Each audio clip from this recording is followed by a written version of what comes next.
If you could eat anything for your final meal on Earth, what would you choose? Pizza? Chicken nuggets? French fries? A tuna mayo onigiri? Maybe a combination of them all? It's an interesting question to think about. But in reality, this is a question that thousands and thousands of people throughout history have had to ponder. So I'm setting out to recreate and rank every final meal to find out which one is the greatest of all time, in my opinion.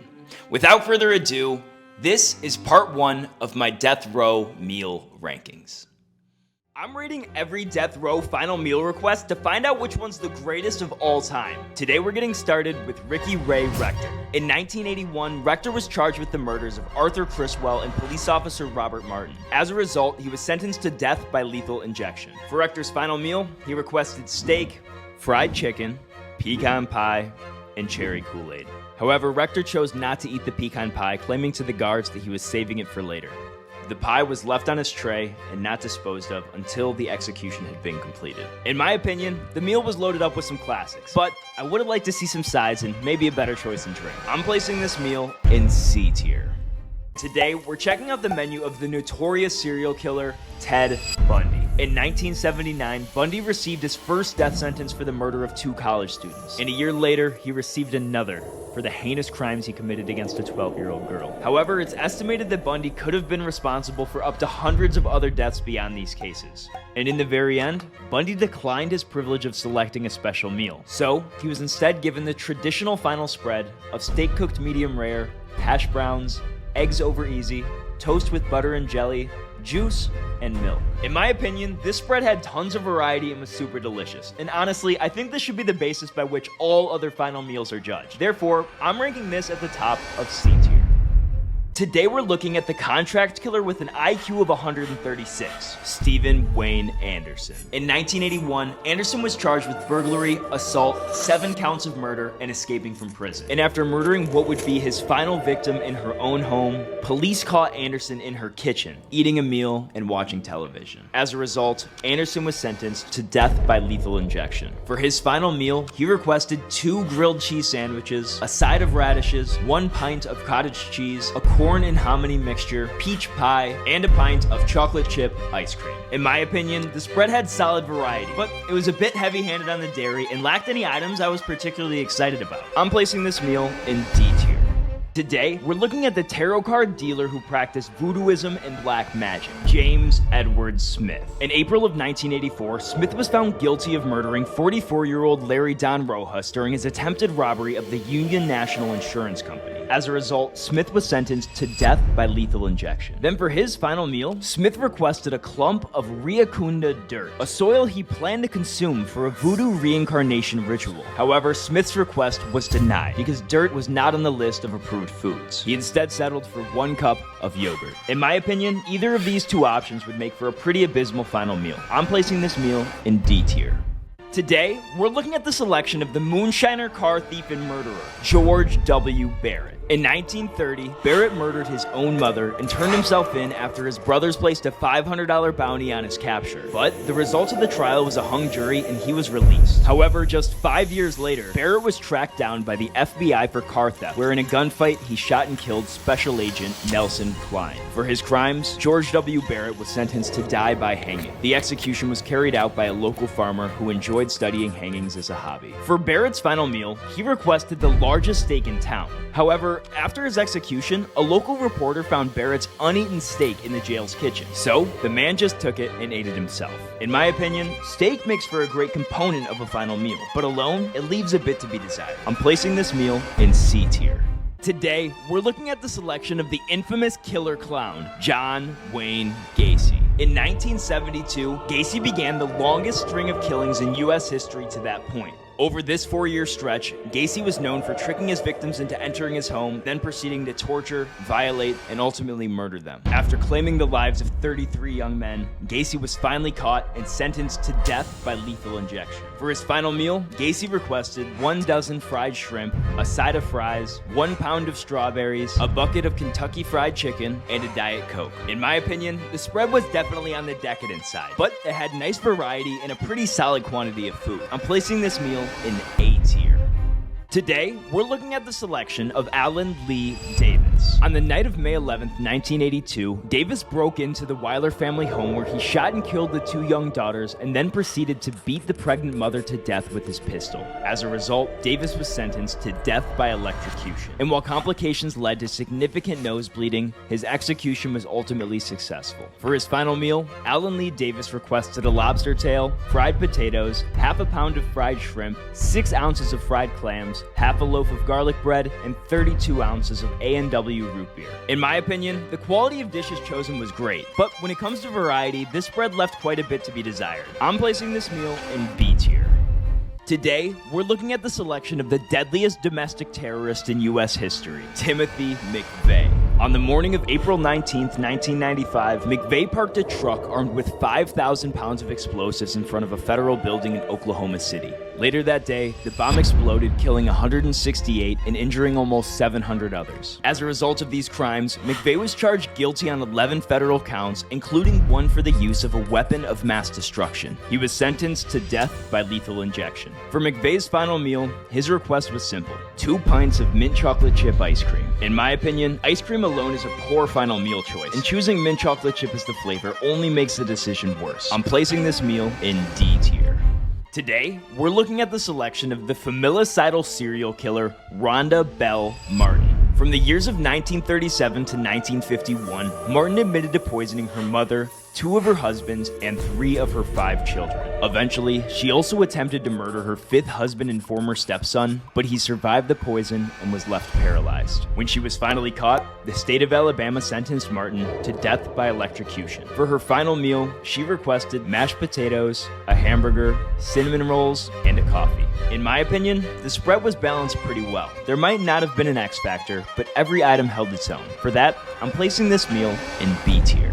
Today, we're looking at the selection of Thomas Knight. In 1974, Knight forced a Miami couple to withdraw $50,000 from the bank and then murdered them shortly after. As he was awaiting trial, he along with 10 other inmates escaped from jail and set forth on a crime spree. During this time, he murdered a store clerk in an armed robbery and was placed on the FBI's 10 most wanted fugitives list. Eventually, he was finally captured and placed on death row. But during his 39-year wait to be executed, he killed a corrections guard with a sharpened spoon, thus receiving another death sentence. For his final meal, Knight requested sweet potato pie, coconut cake, banana nut bread, 2 tablespoons of strawberries, buttered pecan ice cream, vanilla ice cream, Fritos corn chips, and a 1/4 bottle of Sprite. In my opinion, there weren't necessarily any bad items in this spread, but I would have appreciated a few more contrasting flavors. I'm placing this meal in C tier. Today we're looking at the selection of the man who requested a movie with his last meal, Ronnie Lee Gardener. In 1972, Gardener was arrested for murdering a bartender during his robbery of a Salt Lake City tavern. But when sent to court for his hearing, he attempted to escape the courthouse. And as he was trying to flee, he shot and killed an attorney who was doing pro bono work for his church. For this crime, Gardener was sentenced to death by lethal injection. However, because of his Mormon heritage, he opted to be executed by firing squad instead. For his final meal, Gardener requested steak, lobster, apple pie with ice cream, and to eat it all while watching the Lord of the Rings trilogy. In my opinion, steak and lobster doesn't feel like a very comforting final meal choice, but I will say the movie's a nice touch. I'm placing this meal in B tier. Today, we're taking a look at a man with one of the largest final meal requests in history, Stephen Michael Woods. In 2001, Woods and a friend lured out a couple to an isolated road and proceeded to kill them both. However, during the trial, Woods' accomplice admitted to being the one who carried out both murders. He received a life sentence, but the Texas law of parties states that even if you aren't the one that commits the crime, you may still be found guilty if you're an involved conspirator. So when he pled innocent, Stephen Michael Woods was sentenced to death by lethal injection. For his final meal, Woods requested 2 pounds of bacon, 4 fried chicken breasts, 5 chicken fried steaks, 2 hamburgers with bacon and a side of fries, 12 garlic breadsticks with marinara sauce, 1 large 4-meat pizza, 2 sweet teas, root beers, Mountain Dews, and Pepsis, and 2 pints of ice cream. In my opinion, this meal was beyond dominant in every possible category of evaluation. I'm placing this meal in S tier. Today, we're taking a look at the selection of Philip Ray Workman. In 1981, Workman robbed a Wendy's restaurant in Memphis, Tennessee, but when he tried to flee the scene, he shot and killed Lieutenant Ronald Oliver. And as a result, Workman was sentenced to death by lethal injection. For his final meal, Workman requested one vegetarian pizza, but he requested that it be delivered to a homeless person instead of himself. In the end, the prison denied this request, but many locals ended up teaming together to honor Workman's final wish and donated hundreds of pizzas to homeless shelters across the community. In my opinion, vegetarian pizza wouldn't be my top choice, but sacrificing your last meal to help those in need is a respectable move. I'm placing this meal in C tier. Today, we're looking at the selection of Victor Feguer. In the summer of 1960, Feguer phoned a local doctor from the Yellow Pages and claimed that a woman needed medical attention. However, when the doctor arrived, Feguer kidnapped him and killed him with a single gunshot to the head. When he was finally captured, Feguer was tried and sentenced to death by hanging. For his final meal of choice, Feguer had the unique request of a single unpitted olive. And before his execution, he told the guards that he hoped an olive tree would sprout from his grave as one final sign of peace. In my opinion, the sentiment behind this gesture was nice, but as a final meal, this choice was pretty atrocious. I'm placing this meal in D tier. Today, we're looking at the selection of Thomas J. Grasso. On December 24th, 1990, Grasso strangled his 87-year-old neighbor to death using the Christmas lights of her Tulsa home. He then proceeded to steal her purse, some loose change, and a television set. And although Grasso went on to commit another murder before being caught, it was for this one that he was sentenced to death by lethal injection. For his final meal, Grasso requested a double cheeseburger, half a dozen barbecue spare ribs, 1/2 pumpkin pie with diced strawberries and whipped cream, 2 dozen each of steamed clams and mussels, 2 strawberry milkshakes, and 1 can of SpaghettiOs. But less than an hour before his execution, he issued his final statement claiming, "I did not get my SpaghettiOs. I got spaghetti. I want the press to know this." In my opinion, these are probably not the dishes I would have chosen, but when it comes to variety, this meal did not disappoint. I'm placing this meal in A tier.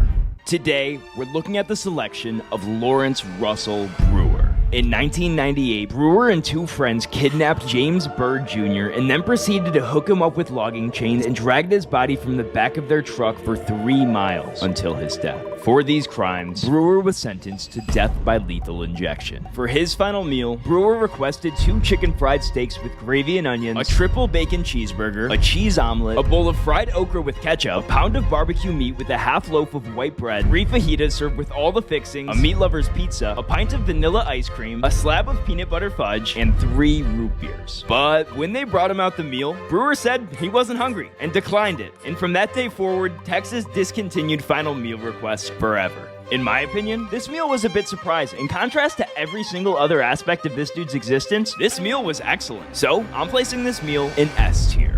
Today, we're looking at the selection of Alton Coleman. In 1984, Coleman and his partner Deborah Brown went on a 3-month killing spree across the American Midwest. Over this period, the duo stole multiple cars, kidnapped numerous children, and claimed the lives of 8 total victims. But in the end, the duo was captured and they were both sentenced to death by lethal injection. However, Deborah Brown eventually had her sentence commuted to life imprisonment due to her extremely low IQ. So for Coleman's final meal, he requested a well-done filet mignon smothered with mushrooms, fried chicken breasts, onion rings, french fries, collard greens, broccoli with melted cheese, cornbread, biscuits and gravy, sweet potato pie with whipped cream, a salad with French dressing, and a cherry Coke. In my opinion, this spread was not only massive and diverse, but it also had the best cohesion out of all the meals I've tried thus far. So, I'm placing this meal in S tier. Today, we are looking at the selection of one of the oldest people executed in U.S. history, James Barney Hubbard. On January 10th, 1977, 46-year-old James Hubbard called the police to report that his friend Lillian Montgomery had shot herself. However, when the police arrived, it quickly became evident that Hubbard was the one who fired the 3 shots that ultimately killed her. So for this crime, James Barney Hubbard was sentenced to death by lethal injection. And although it took 27 years of waiting on death row after his sentencing, Hubbard was finally executed at the age of 74 years old. For his final meal, Hubbard requested 2 eggs fried over medium, 4 slices of bacon, sliced tomatoes, fried green tomatoes, pineapple slices with mayonnaise, white bread, a banana, and a medium-sized bottle of V8 juice. In my opinion, I'm not quite sure why, but personally, I just could not see the vision Hubbard was going for here. So, I'm placing this meal in D tier. Today, we are looking at the selection of the former King of France, Louis XVI. During the late 18th century, France was embroiled in what we now know as the French Revolution, and because of this movement, the country abolished the monarchy, thus ending the reign of Louis XVI. However, after this happened, it was alleged that Louis made several different attempts to undermine the revolution to regain his former power. But in doing so, he was found guilty of high treason and sentenced to death by way of the guillotine. And when the blade fell, many members of the crowd pushed forward to dip their handkerchiefs in his blood as a souvenir. For his final meal, Louis requested a pan-fried chicken, some pastries, boiled beef, and pureed turnips. Additionally, he requested the accompanying dessert of 2 chicken wings, vegetables, a piece of sponge cake, 2 glasses of wine cut with water, and a glass of Malaga wine. In my opinion, the spread was really solid. Nothing particularly stood out, but it was well balanced and each dish held its own. So, I'm placing this meal in A tier. Today, we are looking at the selection of Douglas Franklin Wright. On September 4th, 1969, Wright broke into his neighbor's home and proceeded to murder her and her daughter, then kidnapped her 5-year-old son, whom he violated in multiple hotels, and then released. When Wright was captured and asked why he took the young boy, he said he always wanted a son of his own. And though he would receive a 35-year prison sentence, he would only end up serving 12 due to good behavior. And immediately upon his release, he went on a spree of robberies and then kidnapped a 10-year-old boy who he proceeded to violate for 36 hours and then shot him 6 times. Now, he was sentenced to 30 more years in prison, but again was released in just 7. And right when he got out this time, he lured 3 homeless men out to the desert and shot them all. As a result, he was finally sentenced to death by lethal injection. For his final meal, Wright had the simple request of 1 honey bun. In my opinion, the honey bun definitely wasn't a bad dish, but as a final meal, this pick was weak. I'm placing this meal in D tier. Today, we are looking at the selection of Peter J. Miniel. On May 8th, 1986, Peter and his friends stopped by the apartment of 20-year-old Paul Minier, but upon their arrival, they decided they wanted to rob him. So when Paul was distracted, Peter beat him over the head with a beer mug and asked his friend to strike him with a nearby shock absorber. However, because Paul still remained conscious, Peter demanded his friend finish the job with a knife. But when he hesitated, Peter took it from his hand and proceeded to stab Paul 39 times himself. So, for this crime, Miniel was sentenced to death by lethal injection. For his final meal, Miniel requested 20 beef enchiladas, 20 beef tacos, 2 double cheeseburgers, a pizza with jalapenos, fried chicken, spaghetti with salt, half a chocolate cake, half a vanilla cake, 2 types of ice cream, a small fruit cake, and 2 each of orange juice, root beer, Pepsi, and Coca-Cola. In my opinion, not every part of the meal was my favorite, but the sheer diversity of solid options makes it tough to beat, so I'm placing this meal in S tier. Today, we're looking at the selection of the serial killer known as the Vampire of Dusseldorf, Peter